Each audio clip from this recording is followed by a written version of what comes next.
Tonight, NBC News has exclusively obtained top-secret documents revealing just how intrusive spying can be on some of the most widely used sites on the web, including YouTube and Facebook. The documents, taken from NSA computers by Edward Snowden, reveal a covert program that allows British spies to scour the internet and tap vast amounts of data that might give them insight into future events. NBC's Stephanie Gosk has been looking into these documents and joins us tonight from Moscow. Brian, Edward Snowden remains in exile here in Russia, while the trove of information he leaked from the NSA continues to rock Western intelligence agencies. Working with freelance journalist Glenn Greenwald, NBC News obtained documents that Snowden leaked before he came here to Russia. The documents show how the U.S. and British intelligence agencies analyzed YouTube videos, Facebook likes, and tweets. It is a broad and secret intrusion that privacy advocates are condemning. Egypt didn't see it coming. Western spies missed it too. The Arab Spring, one of the most dramatic revolutions in modern day, was basically a surprise.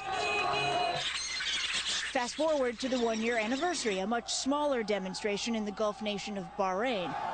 This time, British intelligence officials had developed the ability to predict the rally before anyone took to the streets. How? Documents obtained by NBC News reveal that on any given day, British spies are able to secretly tap into specific social media to see what's being looked at and where. On February 13, 2012, these two YouTube clips of past protests in Bahrain suddenly became popular, an online heads up that another rally was in the works. The U.S.-owned internet giants Facebook and Google had no idea the British were snooping. 20 or 30 years ago, much of this information could be collected through human spies on the ground. Today, social media, Facebook and the like, are critical to understanding social movements. The documents leaked by former NSA employee Edward Snowden and obtained by NBC News include a top-secret presentation of a pilot program given to American intelligence officials by GCHQ, the British equivalent of the NSA.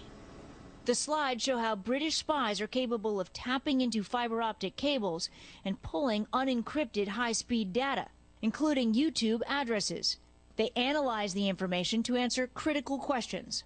None of the data is gathered within the U.S., sources say, but Americans who use these websites overseas may have their online activity monitored. The NSA says they operate within the law and do not spy on the social media activities of ordinary Americans.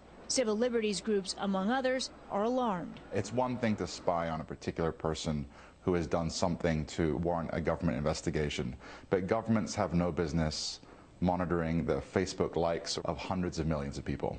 For companies like Google that already worry about hackers, protecting user information from governments represents a much more daunting security challenge. Governments get access to the pipe. That is, the governments can tap into the network infrastructure that's carrying all the data. GCHQ would neither confirm nor deny any element of this report. Facebook has only recently begun encrypting data about what people like on the site. Industry officials say further encryption is inevitable. Experts that we have spoken to say they worry that government intelligence gathering on this scale could erode worldwide trust in the internet as a whole. The debate over the right balance between national security and privacy rages on. Brian? Stephanie Gosk with our exclusive reporting tonight out of Moscow. Stephanie, thanks. We'll take another break. We're back in a moment.